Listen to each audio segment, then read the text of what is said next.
got Kshira from Datalicious. He's the head of insights. We have Neil, the CMO of bench marketing, and we also have Benjamin from Atlassian, who is also going to be presenting. So I'm Olivia. I'm one of the organizers at Sydney Growth Hackers. So please feel free to connect with me on LinkedIn or on my blog, fflbrandmarketing.com. Love to hear from you and connect. And also, as you know, our community is growing really, really fast. Like, this is Growth Hackers number 7. So you can see that our number of members is growing pretty quickly. We leveled off a little bit, but I think we're picking up some steam again, which is fantastic to see. And we had 218 people register for tonight, and we've had 97 turnout. So thanks for coming. And also, as a reminder, we have a Facebook group. If you just Google Sydney Growth Hackers, you can join, and that's a really great place to share ideas, or maybe you've seen a blog that you think is fantastic. So you can collaborate and comment and learn from each other on the Facebook group. So yeah, let's get into this. So the Twitter handle is @SydneyGrowth. So you can hashtag GHSydney as well to stay on the pulse. And also, we have to do,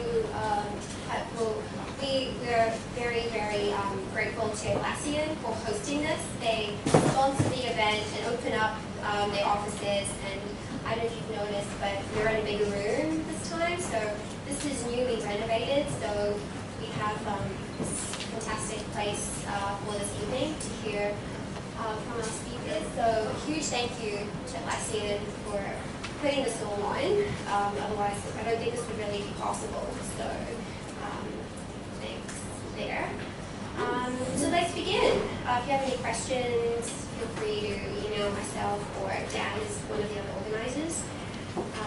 So the first speaker is Kshira Saagar. He's been working as a data scientist for over a decade, solved digital analytics challenges in the retail and marketing space for some of the world's largest brands. He has also experience in personalization, measuring cross-channel, cross-device marketing, and creating new benchmarks for customer engagement and performance. Kshira is the head of insights at Datalicious, so they are a fantastic startup in Sydney, and they've really pushed the boundaries on bridging, I guess, like out of home or online to offline. And if any of you have worked in that space, you know how notoriously hard it is to marry those two together. So Datalicious has done some fantastic work in that. So please join me in welcoming Kshira to share on hacking cross-device identification and how to tie online and offline customer actions together.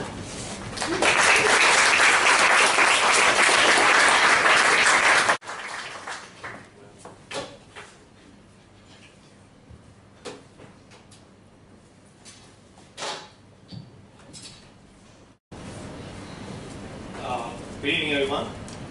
Can you hear me?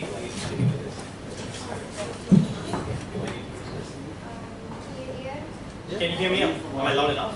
No? Can you hear me now? Yeah. I can hear myself, so I was just a bit selfish.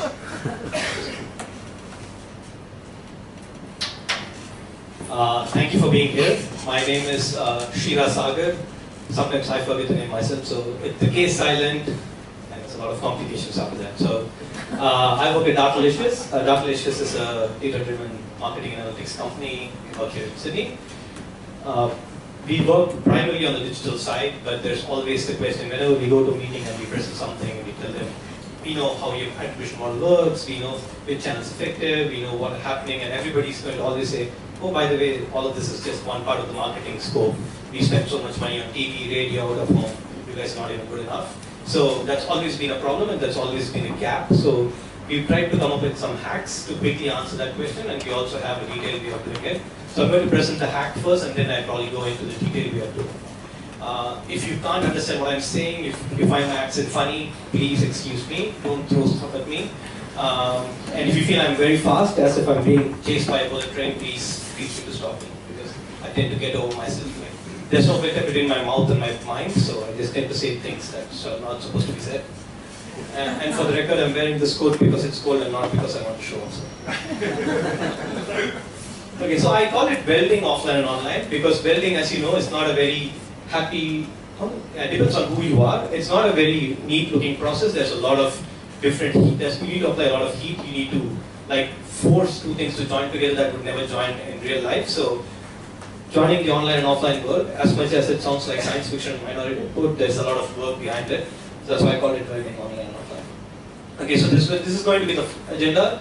We're going to have a flashback. There's going to be no introduction. We're going to talk about what the hack is. So I'm going to talk to you about what exactly it was before I tell you how it was done, and then so what can be done on the basis of that. So what do we do? So you've done this, so how can I use it? That's always going to be the question. So what can I do with it? And if you have any questions, and if you're still awake by then, yeah, these are the questions here.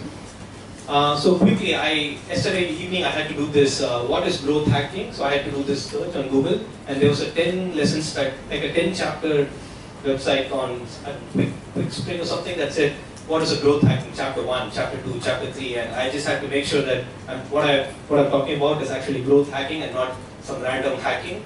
So let me tell you, I actually have a certificate now from that website which says I'm a growth hacker. So I'm going to put it on my LinkedIn page.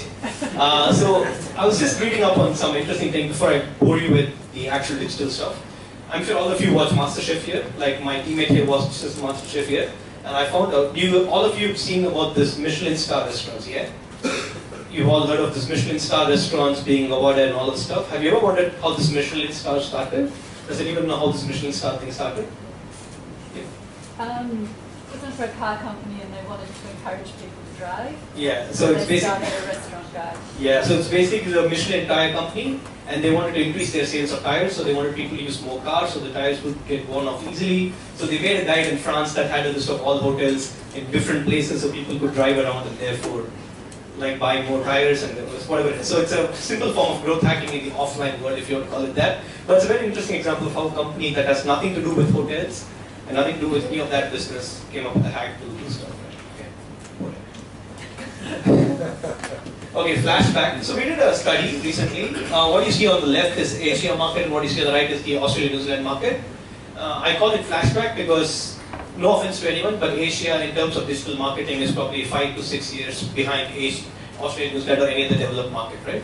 So if you think about it, the red line is the amount of money you spend in that particular channel, and the black line is the amount of time people actually spend on the channel, right? It's amount of money spent versus time spent by people. So if you look at the right one, so this is left, yeah. On the left one, on the Asia side, you see that there's a lot of disparity between where people spend time and where money is spent. So people spend a lot of time in the offline world and very less time in the online world, but the money spent is exactly the other way around. In Asia, almost all the money is being spent in the online world, and very little money is being spent in the offline world because they think that they've all gone offline, right? So that's what's happening. So there's no balance there. What's happening in the Australian New Zealand market, interestingly, is there is some kind of balance, but it's the other way around. Although people still spend a lot of time offline, although people don't spend a lot of time offline, the amount of money spent is much lower. So the idea, what I'm trying to say here is, what you see on the left was a disparity that was there in Australia and New Zealand probably 5 to 6 years from now. What you see on the right is what's happening now. So people have a wrong perception of where people spend time and effort on, and they end up spending money on the wrong side. So to always answer this question, how do I make this equal? How do I spend equal amounts of money on both channels? Is why we came up with this hack. So okay, what's the hack? Okay, so what we did was anybody who was a customer, irrespective of if it was an online customer or an offline customer or whatever customer, everybody can send a welcome email. So let's take the example. let's just assume it's a telecom company here, right? So all of them get sent a welcome email. They say, oh, welcome to company X, you bought a new plan, blah, blah, blah. And let's say, on average, X% of people click on it. Typically what happens, out of all the people who get a welcome email, on, let's say for the sake of example, 27% of them were online customers and 73% were actually offline customers. This looks like a standard split across almost all the industries. Only 25 to 30% of people are online and almost 70% of people are offline customers. So basically all the online marketing activity that the digital marketers do here are totally gone-based because the people go end up buying offline. So you can't take credit for this 73% of the people. So how do I take credit for them? What typically happens is, out of this 27% of people, we know for a fact, let's say 6% of people directly visit the website and therefore make a purchase, and 21% of the people who purchase online have had some form of display campaigns, SEO campaigns, blah, blah, and I can figure all of this out. And I know that 21% of my entire customer base were influenced by digital marketing campaigns, right? So I spend money and time and effort on the digital world. I do digital ads, I do search ads, I send them emails, I send them whatever it is, SMSs, targeted marketing and all of this stuff, and only 21% I can take credit for. Now that's not good enough for me. As a digital marketing team, I need to go to my boss and tell, actually I'm driving more business, so how do I do that? I know in the offline world, again, there are 28% of people who are new visitors and offline customers, and 45% of the people who are repeat visitors and offline customers. Now, the question is, how do I find out this 45% of the people who are offline customers have visited my site? How do I find that out? Right, that's the question. How do I find that this 45% of the people who had converted offline have actually been influenced by an online channel? I'll come to that later. And so let's say I have somehow figured out magically the hack. I figured out this 45% of the people who had converted offline have also seen some kind of online marketing activity. I again break them down and I see that a big chunk, 35% of the people who actually ended up converting offline had some kind of online marketing activity. Now I'll tell you how I did that, but before going there, what ends up happening is you usually take credit for 25% of your customers who convert and end up buying online, but I can actually take credit for 56% of my customers because of your marketing activity. So what is the big deal because of this? The big deal is if you're an email marketing manager, if you're a display marketing manager, an SEO marketing manager, you can walk up to your boss, you can walk up to the CFO and say, I know my particular campaign actually drove X into 2.7 people more than what you already think actually happened. So that's a very powerful multiplier that digital marketing managers can use to make decisions. So how did I find this out? How did I find out this 45% of the people actually were offline customers who converted online? So that was the hack. Forget all of this is all boring. I would like that. Okay. Right? So what happens is advertising happens. Let's say advertising happens on the one end from the marketers. People visit the website, blah, blah, blah. They end up buying an online item. Sometimes what happens is they end up buying an item in the store. They end up buying an item via phone, blah, blah. All of this happens. So you lose out on all of these people, right?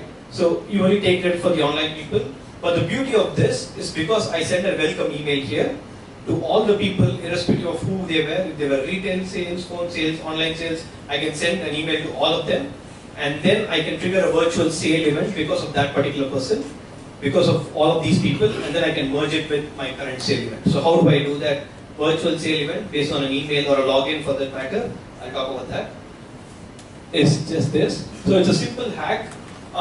What we do is, for example, all the people who receive welcome emails, all their welcome emails are tagged up, and all the welcome emails have like, hey, go to your account, hey, do something, hey, understand how your policy works, blah, blah, blah. You click on that link and it takes you to the website, right? When it takes you to the website, on the URL parameter, we have it, we can drop in UTM parameters and code and let's say this person was an offline customer, because the URL will be, whatever, the landing page URL can be custom coded on the email. It says, this person was an offline customer and blah, blah, blah, and therefore so on and so forth.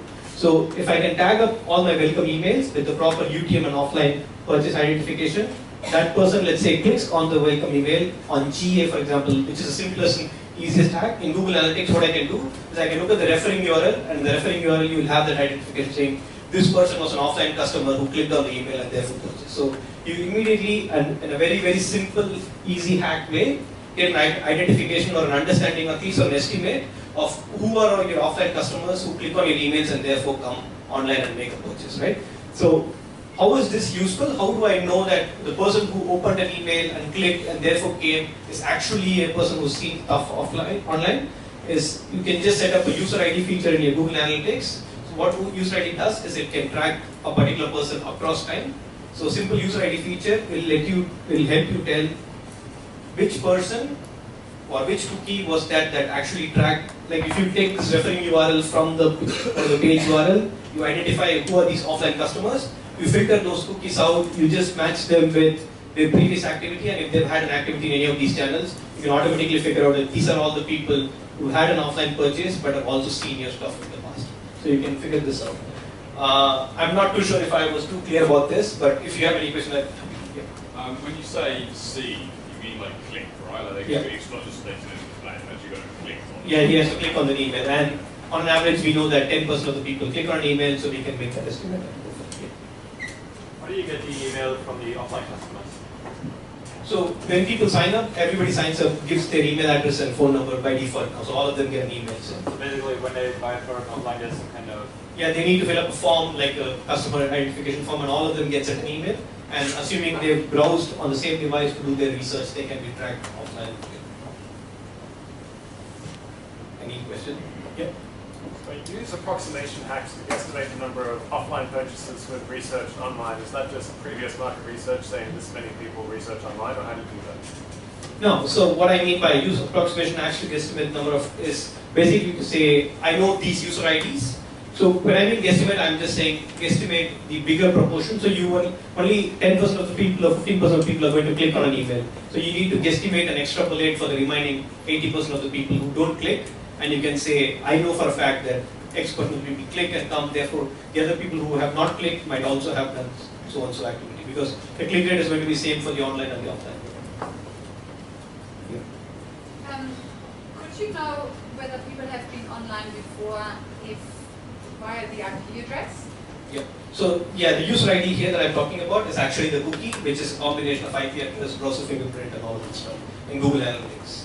Yeah, you can see whether they went to the website by clicking on the email, but then you can compare to the IP addresses of visitors beforehand, and then you match, and you can see whether they've been there before. Yeah. So, okay, let me just clarify. This seems very simple and silly, because it is simple and silly, and it is just on GA. So what we also have is, if people want to actually go into the depths of it, when people typically ask us this question, can you tell us how much my offline marketing is worth? They do TV, they do out of home, they do all of these digital kiosks, they want to just understand how much it is worth.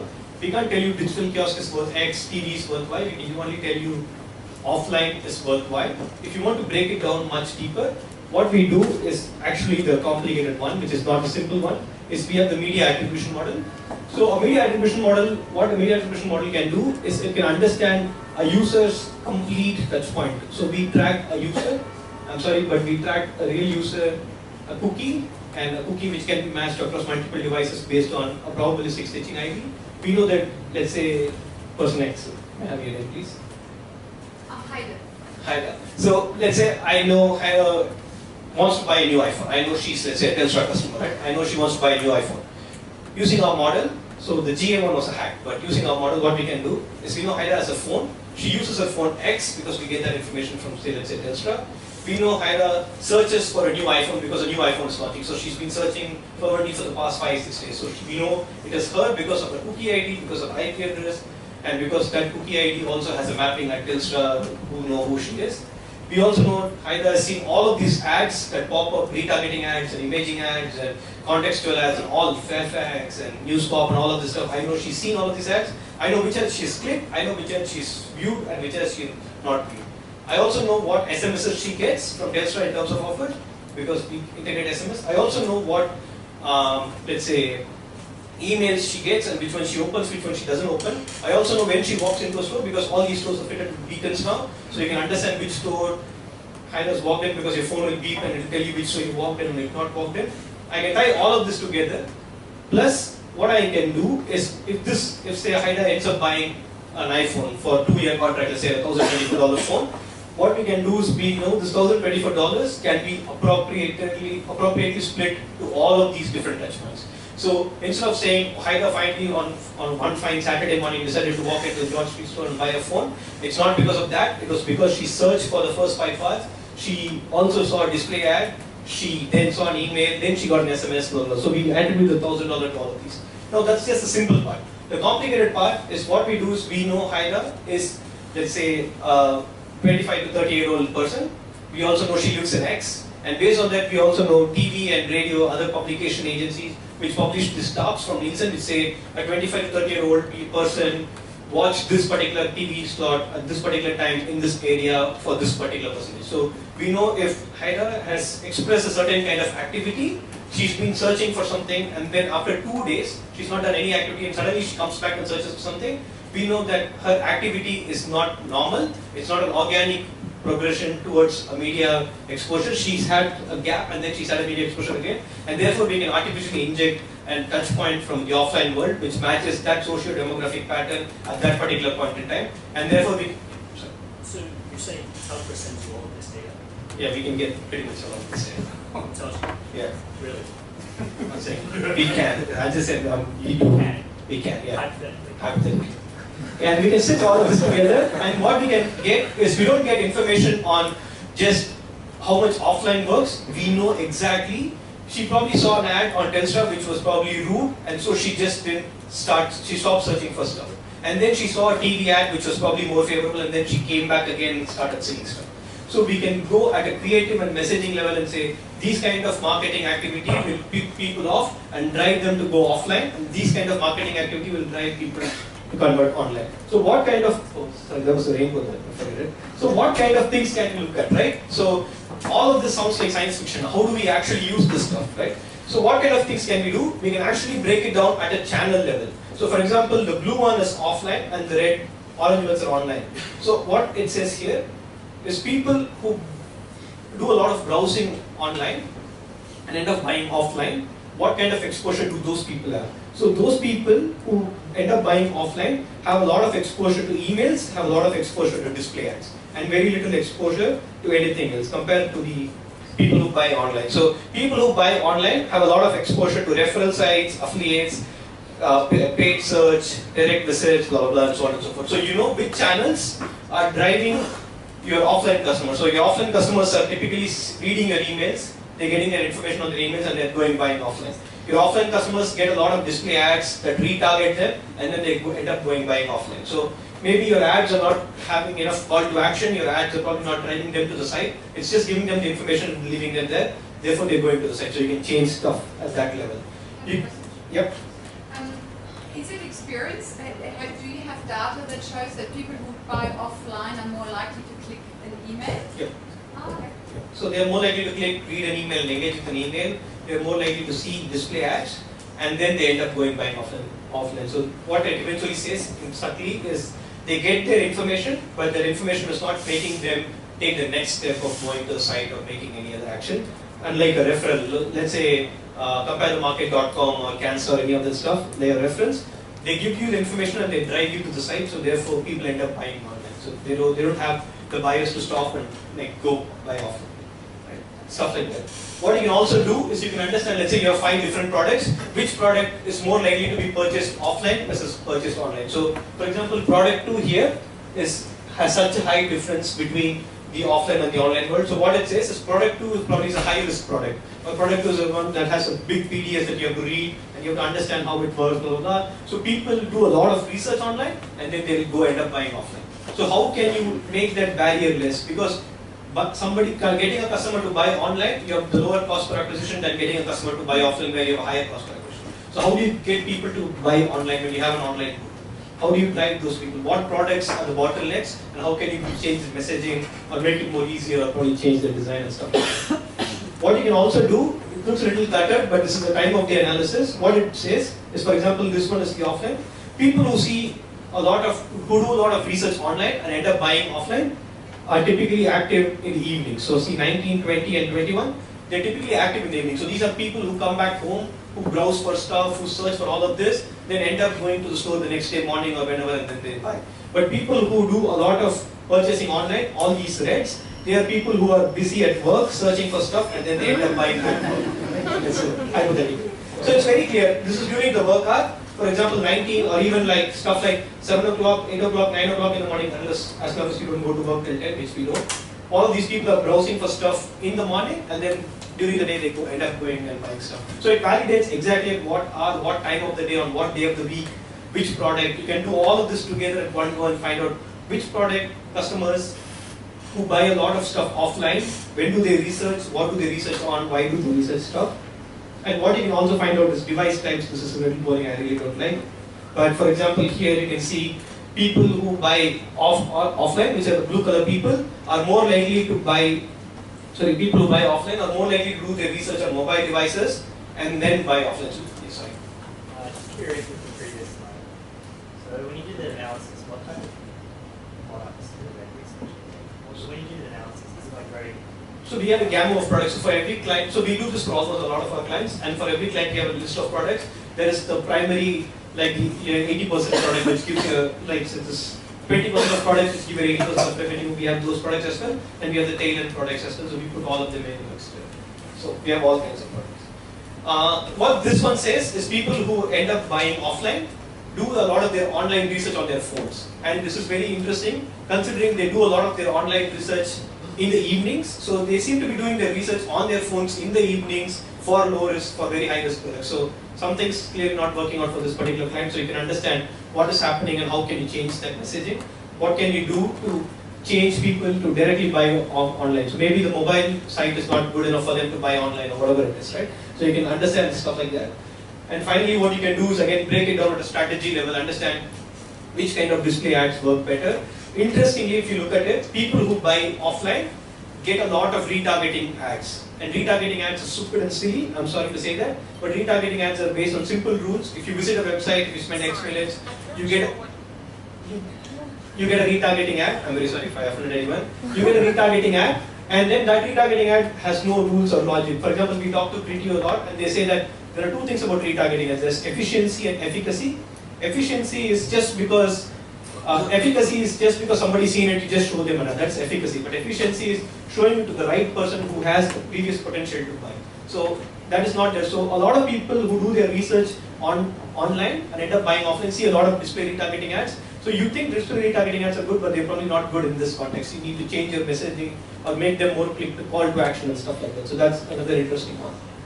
Yeah, so those are the kind of things, and I just kept it at a dimension level because that will be interesting, but you can club all of them together, and then you can look at an entire journey of a product at any different level, at any creative level, and understand what is triggering a person to do their research online and end up buying offline, or what is triggering a person to do their research offline and end up buying online. We can do both kinds of the spectrum. The simple hack is to do a GA, send everyone a welcome email, and that would be the simplest hack. Anybody can do it. You can just go tomorrow morning and change your welcome emails and just put a link which will take you to a landing page.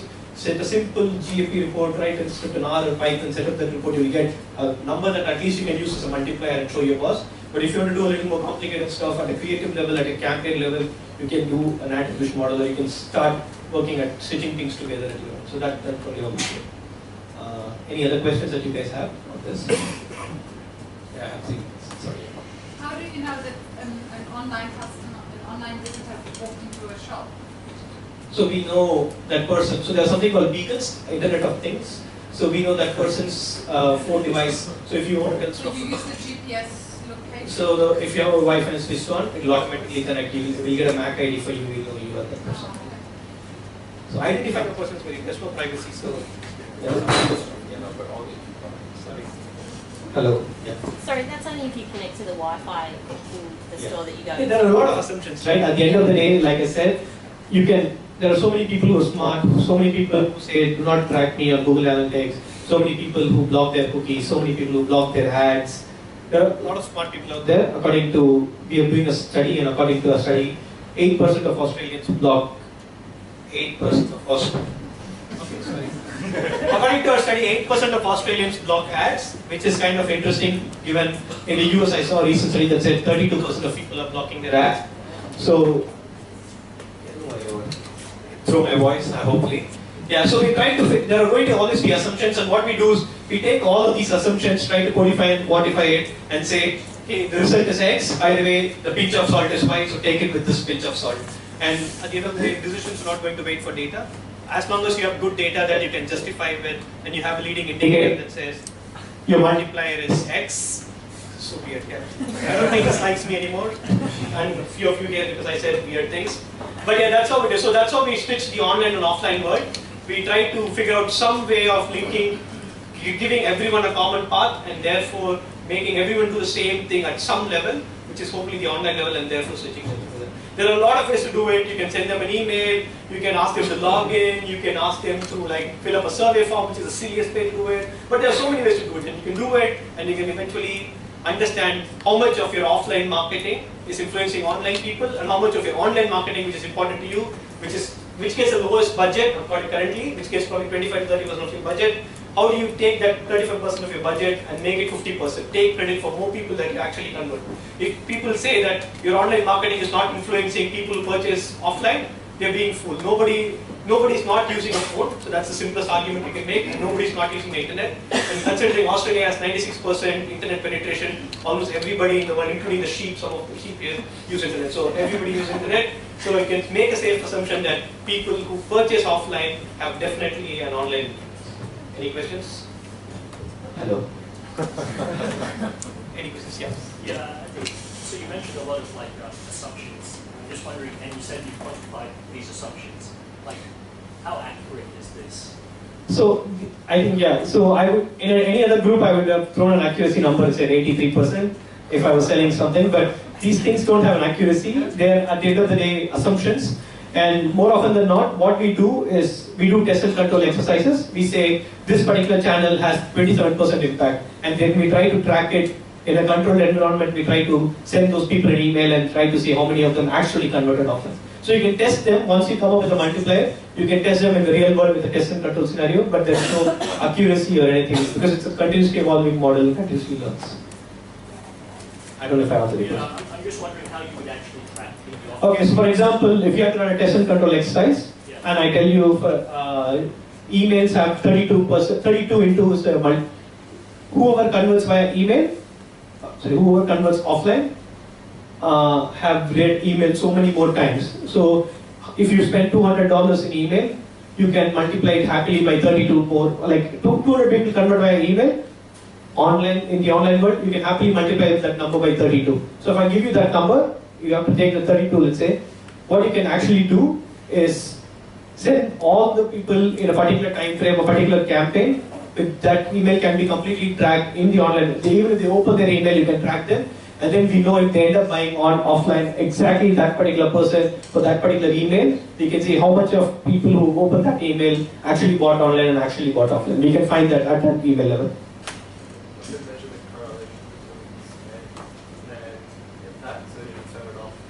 Sorry, it's me plus my accent plus the phone. That's the offline one. Sorry, I can actually explain. So, but basically the idea is we do a control test and control, whatever it is. Yes, situation we try to do.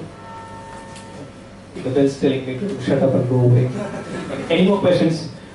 If you believe that this is not possible, we can actually show you the exact workings of it, the model, how we simulate a virtual touch point and all of that stuff. But if you also believe that it works, more than happy to explain how the simple GA hack works.